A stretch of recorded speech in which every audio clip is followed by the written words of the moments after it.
Bismillahirrahmanirrahim. Assalamualaikum warahmatullahi wabarakatuh. Alhamdulillahirabbil alamin wa bihi nasta'in ala umurid dunya waddin. Wassalatu wassalamu ala asyrafil anbiya'i wal mursalin nabiyyina Muhammad wa ala alihi wa sahbihi ajmain wa man ihtada bihudah wattaba'a atharahu ila yaumiddin, amma ba'du. Kaum muslimin wal muslimat, para pemirsa Al-Furqan TV yang semoga dirahmati dan diberkahi oleh Allah Subhanahu wa taala dimanapun berada. Insyaallah taala pada kesempatan yang berbarokah ini kita akan mengkaji bersama tentang hadis-hadis seputar 10 awal bulan Dzulhijjah dari kitab Ahadisu Dzulhijjah karya Syekh Abdullah bin Saleh Al-Fauzan hafizahullahu ta'ala wara'ah. Kenapa kita perlu membahas masalah ini? Ya, karena insyaallah ta'ala sebentar lagi, kurang lebih 10 hari lagi kita akan menyongsong bulan yang mulia, bulan yang istimewa, yaitu bulan Dzulhijjah. Maka mempelajari dan mengkaji pembahasan ini adalah masalah yang sangat penting. Mengulang kembali, satu, agar kita bisa mengamalkan apa amalan-amalan yang dianjurkan di dalam agama. Yang kedua, agar kita lebih mantap dalam beramal, karena Allah Subhanahu wa taala menganjurkan kepada kita agar kita beramal saleh itu berdasarkan dalil petunjuk dari Al-Qur'an dan sunnah Nabi sallallahu alaihi wasallam. Oleh karenanya sangat penting bagi kita pertama mempersiapkan diri dengan doa kepada Allah Subhanahu wa taala agar Allah Subhanahu wa taala mempertemukan kita dengan bulan Dzulhijjah, bulan yang sangat istimewa, bulan yang sangat mulia. Kita perlu berdoa karena kita tidak pernah tahu apakah Allah Subhanahu wa taala akan memberikan umur kepada kita atau tidak. Apakah kita akan bertemu dengan bulan Dzulhijjah ini ataukah tidak. Betapa banyak saudara-saudara kita, tetangga kita, teman-teman kita yang tahun lalu bersama kita namun kini mereka tidak ada. Yang kedua, hendaknya bagi kita menyiapkan diri kita dengan bekal ilmu. Dengan bekal ilmu agar kita memasuki bulan Dzulhijjah di atas ilmu, di atas hujjah, di atas dalil, sehingga kita termotivasi beribadah dan ibadah kita sesuai dengan sunnah Nabi sallallahu alaihi wasallam. Sebab seperti yang dikatakan oleh Imam Al-Bukhari rahimahullah, bab al-ilmu qabla al-qawli wal amal, bab ilmu sebelum berucap dan sebelum berbuat. Yang ketiga, hendaknya bagi kita juga untuk mempersiapkan diri kita dengan membersihkan hati kita dari segala dosa, segala maksiat kepada Allah Subhanahu wa taala. Kenapa? Karena dosa inilah yang membuat berat langkah kita dalam beribadah. Yang membuat kita malas dalam beribadah kepada Allah Subhanahu wa taala. Maka hendaknya bagi kita untuk bertaubat kepada Allah, memperbanyak istighfar kepada Allah Subhanahu wa taala agar ibadah kita dimudahkan oleh Allah Subhanahu wa taala. Maka kita berdoa kepada Allah Subhanahu wa taala semoga Allah memberikan kemudahan kepada kita bertemu dengan bulan Dzulhijjah dan memberikan kekuatan serta kemudahan kepada kita untuk berlomba-lomba di dalam kebajikan, dalam ibadah, dalam amal saleh di bulan Dzulhijjah ini. Ma'asyiral muslimin wal muslimat, para pemirsa Al-Furqan TV yang semoga dirahmati oleh Allah Subhanahu wa taala. Insyaallah taala pada malam ini setiap hari Senin dan hari Rabu malam Kamis menjelang 10 awal bulan Dzulhijjah ini kita akan membaca beberapa hadis seputar 10 awal bulan Dzulhijjah. Mudah-mudahan dengan mengkaji buku ini kita bisa termotivasi dan bisa beribadah kepada Allah atas dasar ilmu, atas dasar hujjah cahaya sunnah Nabi Shallallahu Alaihi Wasallam. Taib. Buku ini ditulis oleh salah seorang ulama, yaitu Syekh Abdul Wahab bin Saleh Al-Fauzan, yang berisikan hadis-hadis seputar 10 awal bulan Dzulhijjah. Kita akan membaca insyaallah ta'ala satu persatu hadis yang beliau bawakan dengan harapan agar kita bisa memahaminya dan bisa mengamalkannya insyaallah. Taib, hadis yang pertama, fadlul ashri wal amali salihi fiha. Keutamaan 10 awal bulan Dzulhijjah. Nih, keutamaan 10 awal bulan Dzulhijjah. Hadisnya Ani Ibni Abbasin radhiyallahu anhuma anin nabiyyi sallallahu alaihi wasallam qala.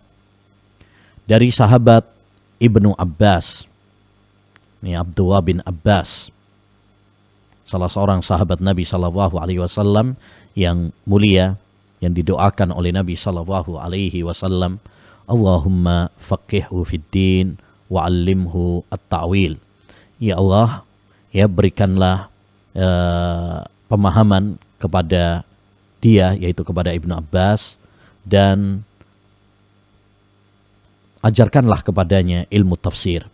Dari Nabi sallallahu alaihi wasallam, qala, beliau mengatakan, ma min ayyamin, tiada hari-hari, al-amalu salihu fihinna, di mana amal-amal saleh di 10 hari tersebut, ahabbu ilallah, lebih dicintai oleh Allah Subhanahu wa taala, min hadhil ayyamil ashar, daripada 10 awal bulan Dzulhijjah. Qalu, mereka mengatakan, yakni para sahabat Nabi sallallahu alaihi wasallam, walal jihadu fi sabilillah, sekalipun jihad di jalan Allah Subhanahu wa taala, wahai Rasulullah.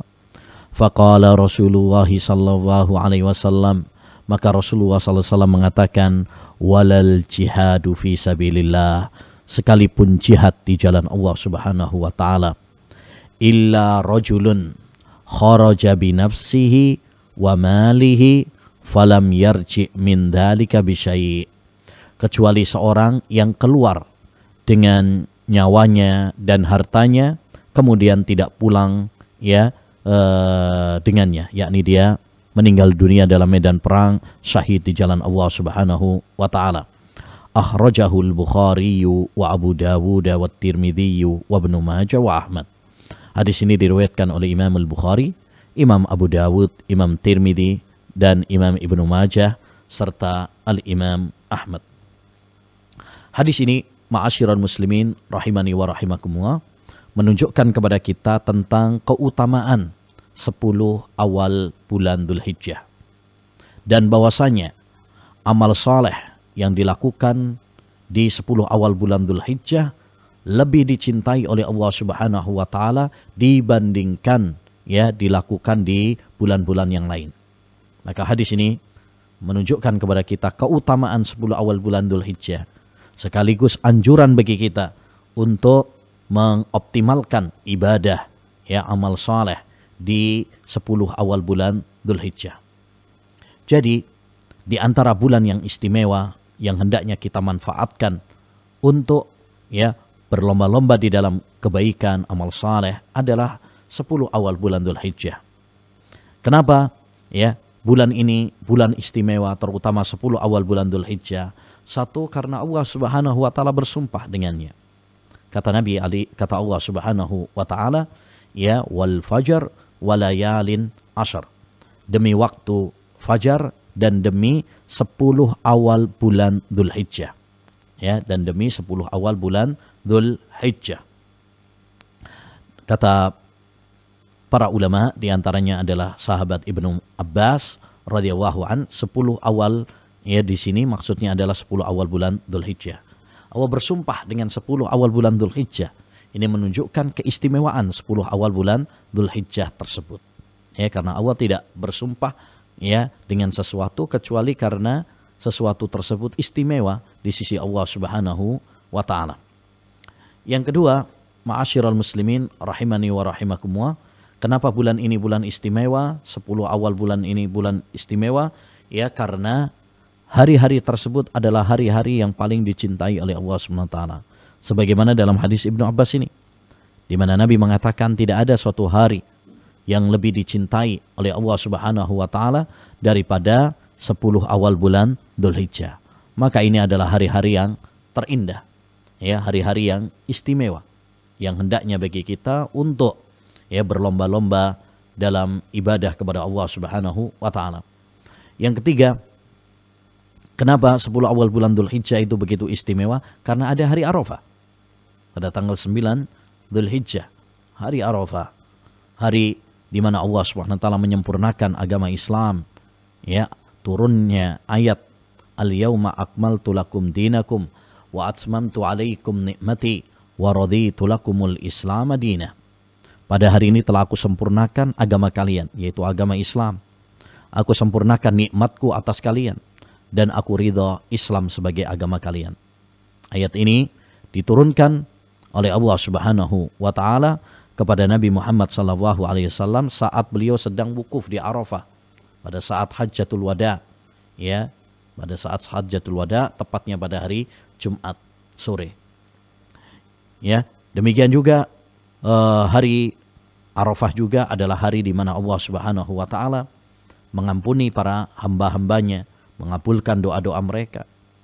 Ya, sebagaimana dalam hadis, "Ma min yaumin akthar min an yu'tiqallahu fihi abdahu minan nar min yaumi Arafah wa innahu la yadnu summa yubahi bihimul malaika fayaqul ma arada haula." Tidak ada suatu hari ya di mana Allah Subhanahu wa taala lebih banyak mengampuni dan membebaskan hambanya dari neraka daripada hari Arafah.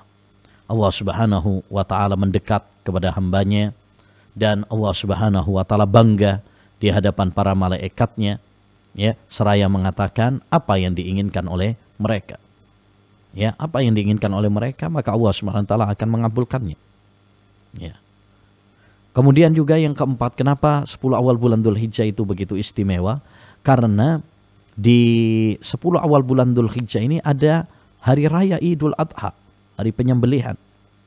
Nabi SAW pernah bersabda, "A'zamul ayyami indallah yaumun nahri wa yaumul qarri." Hari yang paling agung di sisi Allah Subhanahu wa taala adalah hari penyembelihan, yaitu tanggal 10 Dzulhijjah, wa yaumul qarri, dan hari Qar. Hari Qar yaitu tanggal 11 Dzulhijjah. Ya, tanggal 11 Dzulhijjah. Jadi, ya, 10 awal bulan Dzulhijjah ini adalah hari yang sangat istimewa. Ya, Allah Subhanahu wa taala bersumpah dengannya. Nabi mengabarkan ini adalah hari-hari yang terindah, dicintai oleh Allah Subhanahu wa taala. Di sana ada hari Arafah, di sana juga ada hari raya Idul Adha, hari penyembelihan, ya. Dan yang kelima juga pada 10 awal bulan Dzulhijjah ini terkumpul ibadah-ibadah yang mulia, ya, ibadah puasa, ibadah salat, ya, salat Idul Adha, ya, ibadah zikir kepada Allah Subhanahu wa taala, takbiran, ibadah, ya, kurban, ibadah haji, umrah, sehingga inilah yang menjadikan 10 awal bulan Dzulhijjah ini begitu istimewa.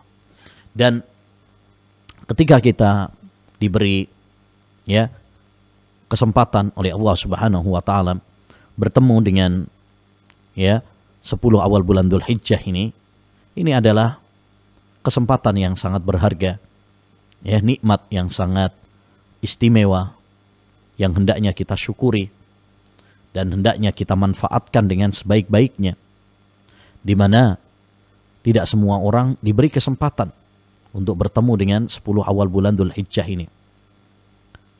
Dahulu para ulama ussalaf sangat mengagungkan, ya, 10 awal bulan Dzulhijjah ini. disebutkan oleh Abu Usman An-Nahdi, kanu yu'adzimuna salasa asyarat, adalah para ulama salaf mengagungkan ya 3 dari 10 hari. Al-ashral uwal min Dzulhijjah, wal ashral uwal min al-Muharram, wal ashral awakhir min Ramadan. 10 awal bulan Dzulhijjah, 10 awal bulan Muharram, dan 10 akhir bulan Ramadan. Dan disebutkan bahwasanya Sa'id bin Jubair, seorang tabi'in yang mulia, murid sahabat Ibnu Abbas radhiyallahu an, apabila memasuki 10 awal bulan Dzulhijjah, maka beliau bersemangat dalam ibadah kepada Allah Subhanahu wa taala, sehingga tidak ada orang yang bisa menandinginya. Sehingga tidak ada orang lain yang bisa menandinginya. Oleh karenanya, ma'asyiral muslimin, saya wasiatkan kepada diri saya pribadi dan kepada para pemirsa sekalian, kaum muslimin dan muslimat dimanapun berada, mari kita manfaatkan kesempatan bertemu dengan bulan Dzulhijjah dengan sebaik-baiknya. Kita manfaatkan untuk memperbanyak pundi-pundi pahala, untuk mendekatkan diri kita kepada Allah Subhanahu wa taala. Di antara amalan yang sangat ditekankan pertama adalah memperbanyak puasa. Sejak tanggal 1 sampai tanggal 9. Ini dianjurkan sebagaimana praktek Nabi, praktek para sahabat, para salaf. Mereka berpuasa sejak tanggal 1 sampai tanggal 9. Tapi kalau memang tidak bisa maka sebagiannya. Dan paling ditekankan lagi yaitu pada tanggal 9, yaitu puasa Arafah. Ini keutamaannya sangat besar. Kata Nabi alaihi salatu wassalam, ahtasibu ala Allah an yukaffira as-sanatal madiyah wal qabilah. Aku berharap puasa Arafah itu bisa menghapus dosa-dosa setahun yang lalu dan setahun yang akan datang. Maka hendaknya bagi kita memperbanyak puasa, terutama pada tanggal 9, yaitu hari Arafah. Yang kedua, di antara yang dianjurkan juga adalah memperbanyak zikir kepada Allah Subhanahu wa taala. Kata Nabi SAW, "Ma min yaumin azka indallah min hadhil ayyamil 'ashr, fa aksiru fihinna min at-tahlili wat takbiri wat tahmid." Tidak ada suatu hari yang lebih suci di sisi Allah Subhanahu wa taala daripada 10 awal bulan Dzulhijjah. Maka perbanyaklah oleh kalian tahlil, mengucapkan la ilaha illallah, tahmid, mengucapkan alhamdulillah, dan takbir, mengucapkan Allahu Akbar. Mengucapkan Allahu Akbar, takbiran ini dianjurkan. Dan takbiran ada 2 macam, takbir mutlak sejak tanggal 1 Dzulhijjah, kapanpun, dimanapun kita dianjurkan. Di pasar, di masjid, di rumah, di jalan. Yang kedua takbir muqayyad setelah sholat. Maka ini dianjurkan sejak subuh hari Arafah tanggal 9 Dzulhijjah hingga akhir hari tasyrik tanggal 13 Dzulhijjah setelah terbenamnya matahari. Maka hendaknya bagi kita memperbanyak zikir. Memperbanyak zikir. Termasuk zikir adalah membaca Al-Quran, karena Al-Quran adalah zikir yang paling utama. Kemudian juga di antara amalan yang sangat dianjurkan juga adalah haji dan umrah. Nabi SAW bersabda, sebagaimana nanti akan kita bahas, Al-hajjul mabrur laisa lahu jazaa'un illal jannah. Haji yang mabrur tidak ada balasan baginya melainkan surga. Kemudian di antara yang dianjurkan juga adalah berkorban. Korban. Nabi SAW selama 10 tahun di Madinah tidak pernah meninggalkan ibadah kurban. Dan Allah SWT memerintahkannya. Fasalli li rabbika wanhar. Dan salatlah untuk Rabbmu dan menyembelihlah untuk Rabbmu. Jadi hadis ini anjuran bagi kita semuanya untuk memanfaatkan ya 10 awal bulan Dzulhijjah dengan sebaik-baiknya, ya, dengan memperbanyak amal saleh, memperbanyak ibadah kepada Allah Subhanahu wa taala, terutama ya amalan-amalan yang tadi sudah kita sampaikan, ya, baik itu puasa, baik itu zikir, baik itu haji, umrah, dan berkorban. Selanjutnya, hadis yang kedua yaitu bagi yang mau berkorban harus menjauhi ini. Jadi ada larangan yang harus dijauhi oleh orang yang punya rencana mau berkorban. Jadi kalau sekarang seandainya sudah mau berkorban, sudah ada rencana insya Allah nanti mau berkorban di tanggal 10 Dzulhijjah, maka ada larangan yang harus dijauhi sejak tanggal 1 Dzulhijjah. Ya. Bismillahirrahmanirrahim. An Ummi Salamata anna Nabiyya sallallahu alaihi wasallam qala. Dari Ummu Salamah bahwasanya Nabi sallallahu alaihi wasallam bersabda, "Idza ra'aitum hilala Dzulhijjah." Jika kalian melihat hilal Dzulhijjah sebagai tanda masuknya ya bulan 1 Dzulhijjah, tanggal 1 Dzulhijjah. Wa arada ahadukum an yudhhiya, dan salah seorang di antara kalian ya ingin ya punya rencana untuk berkorban. Fal yumsik an sya'rihi, maka hendaknya dia menahan dari rambutnya. Maksudnya jangan memotong, jangan mencukurnya. Wa adfarihi, dan dari kukunya. Hatta yudhhiya, sehingga dia menyembelih ya kurbannya, hewan kurbannya. Akhrajahu Muslim. Hadis ini diriwayatkan oleh Imam Muslim. Hadis ini, ma'asyiral muslimin rahimani wa rahimakumullah, menunjukkan kepada kita satu faedah penting, yaitu bila ada seorang yang berkehendak, berkeinginan untuk berkorban, maka sejak tanggal 1 Dzulhijjah ya dilarang untuk motong rambut dan motong kuku. Ya. Karena Nabi Shallallahu alaihi wasallam tadi mengatakan fal yumsik, hendaknya dia menahan dari rambutnya, menahan dari kukunya. Ini perintah, dan asal perintah hukumnya adalah wajib. Ya, dan asal larangan hukumnya adalah haram. Berarti haram bagi seseorang untuk ya mencukur rambutnya, memotong kukunya ya sejak tanggal 1 Dzulhijjah. Ya, ini hukumnya haram menurut pendapat yang lebih kuat. Bukan hanya sekedar makruh. Kenapa? Karena kaidah usul fikih mengatakan al-aslu fin nahyi yufidut tahrim. Hukum asal sebuah larangan itu menunjukkan haram. Ya, wal aslu fil amri lil wujub, dan hukum asal sebuah perintah itu menunjukkan wajib. Ya. Nah, kalau ada yang mengatakan apa hikmahnya, kenapa kok dilarang? Ya, hikmahnya adalah agar orang yang mau berkorban ini, ya, agar orang yang mau berkorban ini menyerupai para jamaah haji. Kita tahu para jamaah haji apabila sudah ihram untuk umrah atau haji, maka ada larangan-larangan yang harus dia jauhi. Di antara larangannya adalah ya potong kuku, ya potong rambut, nggak boleh sampai tahallul, sampai selesai. Begitu juga orang yang berkorban. Karena Allah Subhanahu wa taala itu Maha Adil. Allah tahu tidak semua hambanya bisa haji. Maka bagi mereka yang tidak berhaji ya, tapi berkorban ya, maka ada keserupaan, kesamaan antara para jamaah haji dengan yang tidak haji. Seperti halnya para jamaah haji wukuf di Arafah, tapi mereka tidak berpuasa.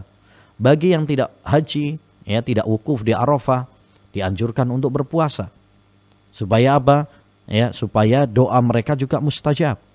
Karena doa orang yang wukuf mustajab, demikian juga doa orang yang puasa di hari Arafah mustajab, ya, dikabulkan oleh Allah Subhanahu wa taala. Demikian juga contoh yang lain, misalkan orang yang adzan, ya, dia mendapatkan keutamaan adzan. Tapi kita tahu bahwasanya adzan itu fardu kifayah. Tidak semua orang bisa melakukan adzan. Maka bagi yang tidak adzan dianjurkan untuk menjawab adzan. Ya, dengan agar dia mendapatkan apa? Pahala juga. Agar dia mendapatkan pahala. Taib. Namun perlu digarisbawahi bahwa larangan ini, ma'asyiral muslimin, hanya bagi yang berkurban saja. Ya, sebagaimana dalam hadis tadi, ya, wa arada ahadukum an yudhahi. Seorang di antara kalian ingin untuk berkurban. Adapun keluarganya, istrinya, anak-anaknya, maka tidak termasuk dalam larangan ini.